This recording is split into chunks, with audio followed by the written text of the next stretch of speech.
é a súmula 259 do STF, que diz o seguinte: para produzir efeito em juízo, não é necessário a inscrição no registro público de documentos de procedência estrangeira autenticados por via consular. Ao contrário senso, se eu não averbei no consulado, eu tenho que registrar em títulos e documentos, artigo 148 da Lei de Registros Públicos. Agora, há uma questão que eu acho relevante aqui ainda sobre o casamento.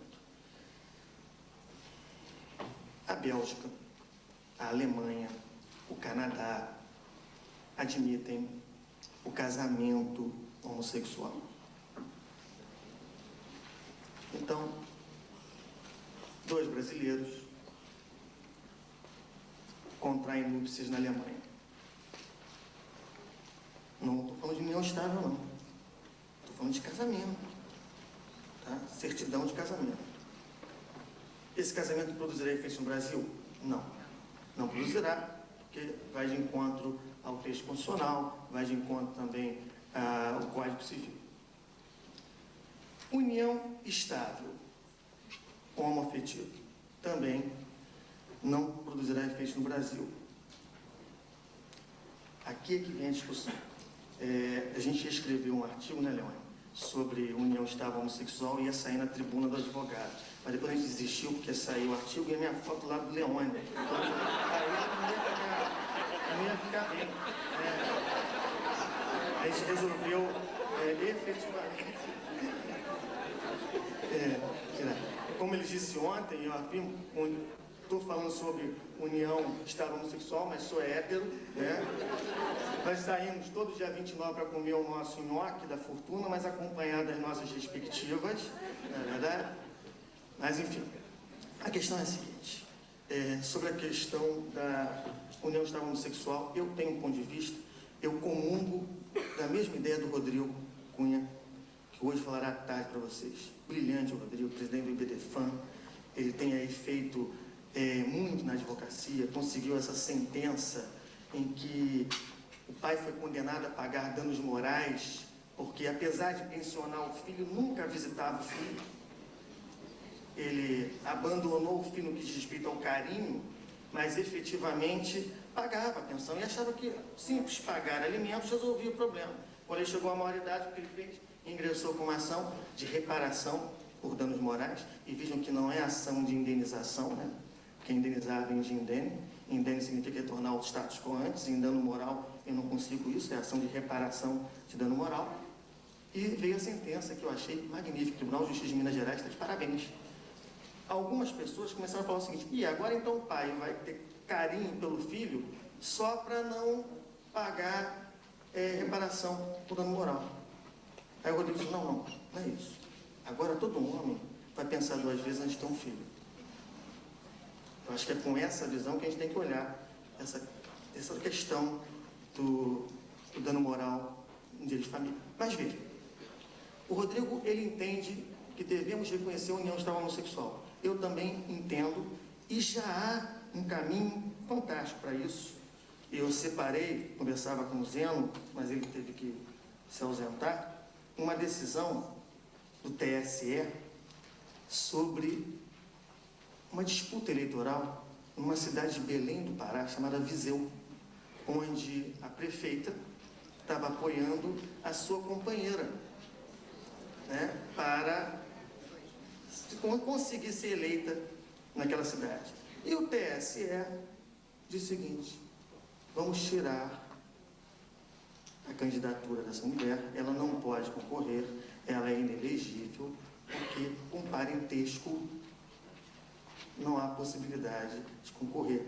Filho não pode concorrer, cônjuge não pode concorrer, companheiro não pode. O TSE diz com todas as letras: trata-se de união estável homossexual.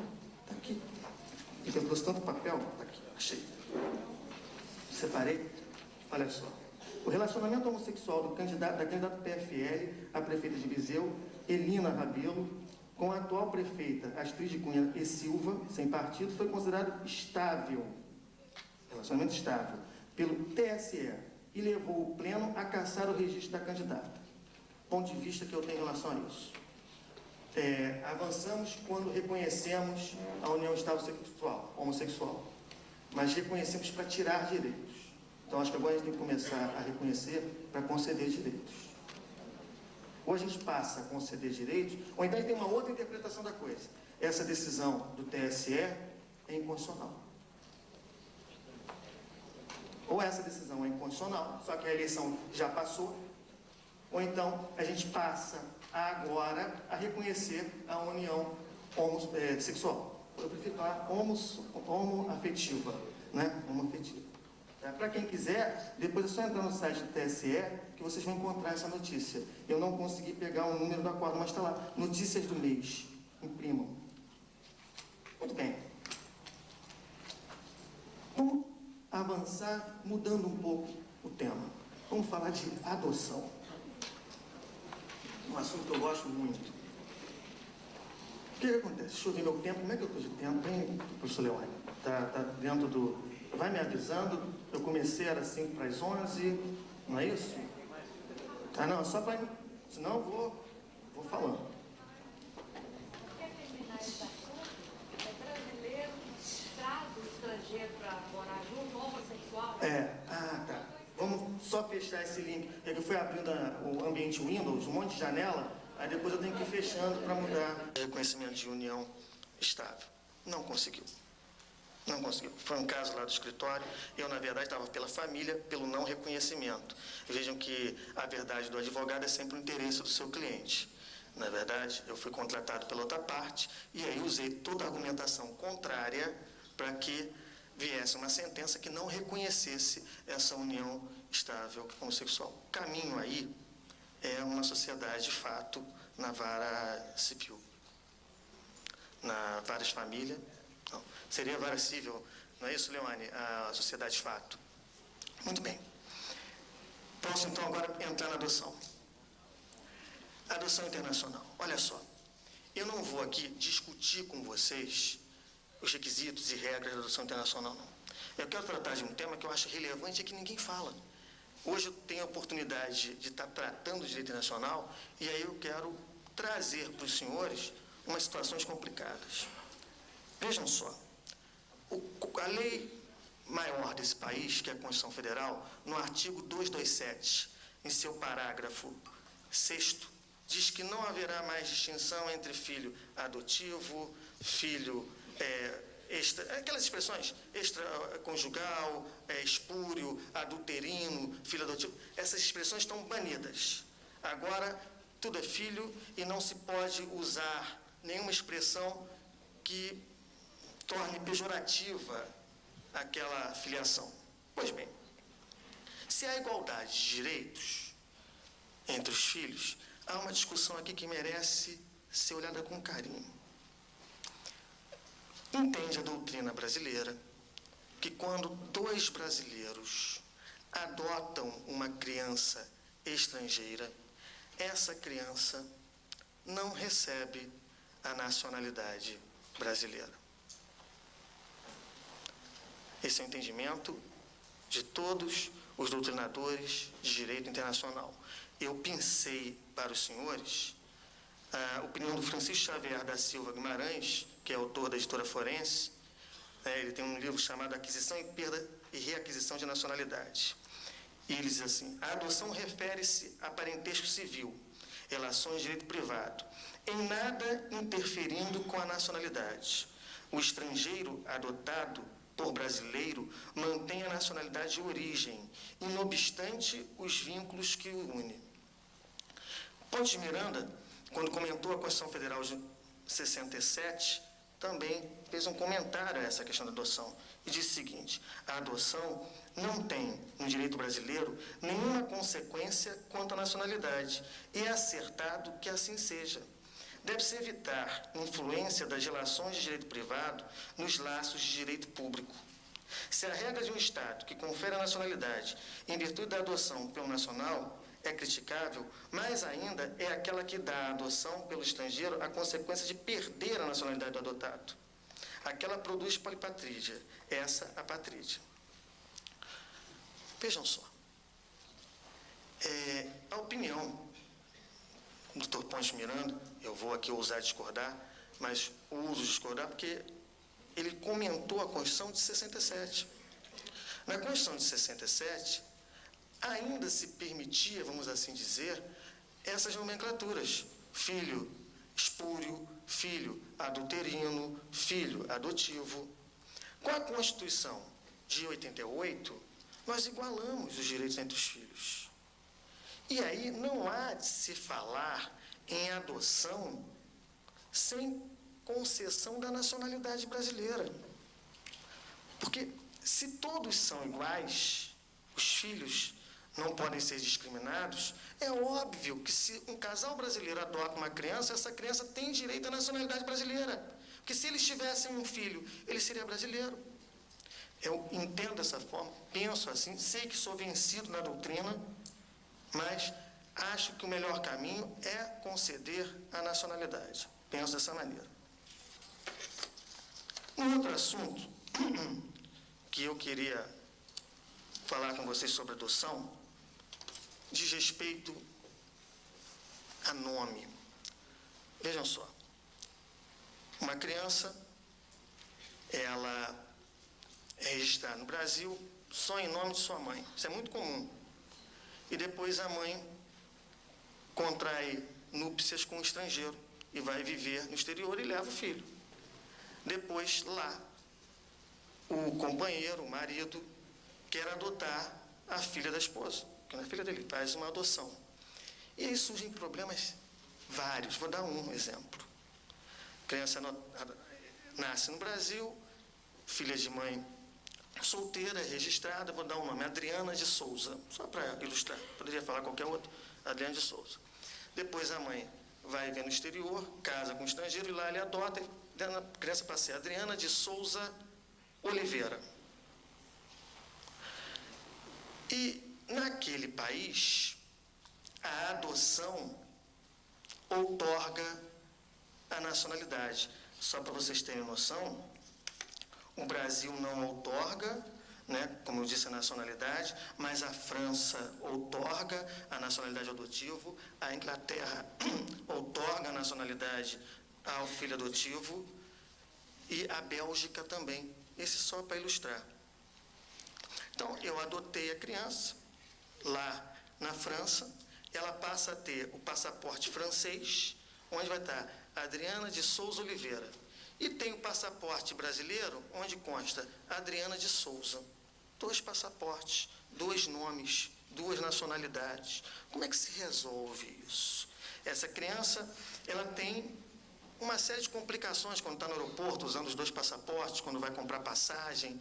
Como é que se faz para solucionar esse tema? Só tem um jeito. Pegar a sentença de adoção proferida no exterior e homologá-la no Supremo Tribunal Federal. Porque sentença estrangeira tem eficácia no Brasil se for homologada pelo Supremo. Aí eu homologo, daqui a pouco eu vou falar dos requisitos para homologação, e vou alterar o registro de nascimento, fazendo constar lá o nome do pai, que a adotou, e o sobrenome desse pai, sem que se conste nada na certidão que diga respeito à adoção. Não se pode colocar naquele registro nenhum elemento que possa identificar isso. E há aqui uma discussão interessante. O que tem acontecido? Os cartórios de registro civil de pessoas naturais, eles colocam, quando há investigação de paternidade, quando há adoção, lá embaixo na seção no OBS, é o seguinte: há elementos de averbação. Entendo que o cartório não pode fazer isso. Não pode estar constando na certidão de nascimento que é elemento de averbação, porque senão o próprio interessado, na fase adulta, vai querer ver que a averbação é aquela. E vai descobrir, por exemplo, que foi adotado. E se os pais não falaram para ele? Então, não me parece correto inserir lá esse item, mas todos os cartórios aqui no Rio de Janeiro, todos fazem isso. Me parece que aí há uma falha que deva ser corrigida. Muito bem. Eu falei de homologar uma sentença no Supremo Tribunal Federal. Olhem só. A gente sabe que eu só posso executar no Brasil títulos executivos, judiciais e extrajudiciais. A sentença estrangeira, em princípio, não produz efeitos. E a saída é seguir a regra do artigo 15 da Lei de Introdução. E lá, os requisitos todos são mencionados, eu vou tratar com os senhores aqui. Primeira coisa, o Brasil não rediscute o mérito da sentença estrangeira. Não há aqui o reexame do mérito da sentença de adoção, de divórcio, de separação. O que a gente faz no Supremo é olhar, verificar os requisitos processuais. Primeiro requisito que o artigo 15 exige, que a sentença esteja consularizada. Então, a parte interessada tem que pegar a sentença italiana, levar no consulado da Itália e consulado do Brasil na Itália e consularizar. Chegando aqui no Brasil, eu tenho que proceder o segundo requisito que está contido na Lei de Introdução, que é a tradução por intérprete juramentado. Esta sentença tem que ter a prova do trânsito em julgado. Porque vejam, senhores, o Supremo Tribunal Federal não homologa sentença que esteja sujeita à modificação por recurso no Tribunal Estrangeiro. Então, tem que ter a prova do trânsito julgado. Mas eu tenho que provar, nesse pedido de homologação de sentença estrangeira, que os réus, ou o réu, foi devidamente citado para se defender. Ou seja, que se respeitou o contraditório e a ampla defesa. E a lei diz mais. A lei vai e termina assim, no artigo 15. Há de se provar também que o juiz é competente para proferir aquela decisão. O juiz tem que ser competente. Aí eu vou dar um exemplo. Não se homologa no Supremo Tribunal Federal a ação de divórcio, sentença de divórcio italiana, quando a ação foi proposta lá e o réu ou a ré era a esposa domiciliada no Brasil. Porque ele, italiano, casado com uma brasileira, eles romperam o casamento, ela voltou para o Brasil e ele então promove lá na Itália a ação, vamos falar de divórcio, já o ato temporal ocorrido, ação de divórcio. Depois, quer homologar aqui no Brasil. O Supremo diz, não. O judiciário italiano não é competente. O domicílio para a ação de divórcio é o da mulher. Artigo 100, inciso 1º do CPC. Essa sentença não vai produzir efeito no Brasil porque o juiz não era competente para proferi-la. Além disso, o artigo 17 nos diz o seguinte, essa sentença tem que respeitar a soberania nacional, os bons costumes e a ordem pública. Motivo pelo qual eu não homologo no Supremo Tribunal Federal sentença de indenização por danos materiais que faça previsão de prisão do devedor caso ele não cumpra com o seu pagamento, com sua obrigação. Ele pegou um empréstimo num banco, num país qualquer, e naquele país se tem previsão da prisão civil por empréstimo bancário. E lá ele foi processado, foi condenado, e aí o banco quer homologar a sentença no Brasil. Não homologa. O Supremo não homologa essa decisão. Deixa eu caminhar com os senhores, falando de um outro assunto que envolve o direito de família e que eu acho muito relevante. São as medidas compulsórias. Olhem só, o estrangeiro, ele pode viver no Brasil se obter o visto permanente. Eu digo viver fixando domicílio. A legislação que regula a fixação do estrangeiro no nosso território é denominada Estatuto Estrangeiro, Lei 6.815/80. E lá são 7 vistos previstos, um deles é o visto permanente, e uma das possibilidades de obtenção do visto permanente é a reunião familiar. quando ele tem filho no Brasil ou quando ele contrai núpcias com brasileiro. Pois bem, a questão é a seguinte: nós temos 3 medidas compulsórias que são extremamente relevantes: deportação, expulsão e extradição. O estrangeiro casado com brasileira pode ser deportado? O estrangeiro casado com brasileira pode ser expulso? O estrangeiro casado com brasileira pode ser extraditado? Essas questões são questões que nós vamos agora aqui tratar. Vejam só, há muita confusão nesses 3 institutos. Eu deporto o estrangeiro que se encontra ilegalmente no Brasil. Eu expulso o estrangeiro que tenha cometido crime no território nacional. Eu extradito o estrangeiro que cometeu crime no exterior. Então, eu olho para esses 3 institutos dessa forma. Se não há crime, é deportação. Se há crime, e esse crime ocorreu no Brasil, eu vou expulsar o estrangeiro. Se há crime e esse crime ocorreu no exterior, eu vou extraditar o estrangeiro. E aí, tem um detalhe importante. Na expulsão, além do crime, eu também posso expulsar o estrangeiro que se dedica à mendicância ou à vadiagem. O estrangeiro não pode pedir esmola, nem pode se dedicar à prostituição. Essas 2 profissões são monopólio dos brasileiros, né? Concorrência desleal com a mão de obra nacional não é possível. Então, a legislação é bem clara. Está pedindo esmola, é estrangeiro, vai ser expulso. Eu nunca vi, foi um policial parar um mendigo e perguntar: qual é a sua nacionalidade, passaporte, por favor? Isso eu ainda não verifiquei, não vi. Mas está lá na legislação. Pois bem, o estrangeiro deportado, ele está sendo deportado porque ele está ilegalmente no Brasil, mas ele sai, regulariza a sua vida e volta. Então, o fato de ele ter família não impede a deportação.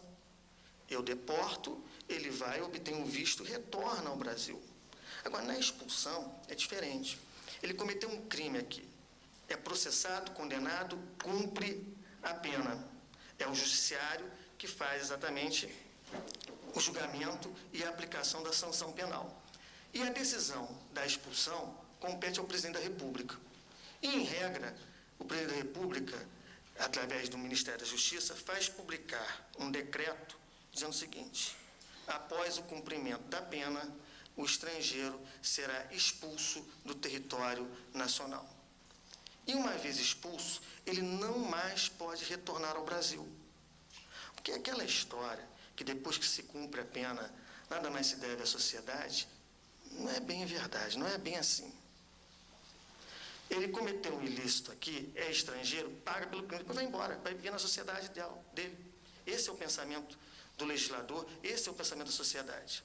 O problema é quando ele é casado. Vejam só, se ele casou com uma brasileira ou tem filho com um brasileiro, antes de ter cometido o crime, ele não pode ser expulso. Porque quando eu expulso, ele não pode retornar, a não ser que o presidente da República revogue a expulsão, o que é raríssimo. Então, quando eu expulso mesmo, ele não volta mais. Ora, a pena não pode passar da pessoa do apenado.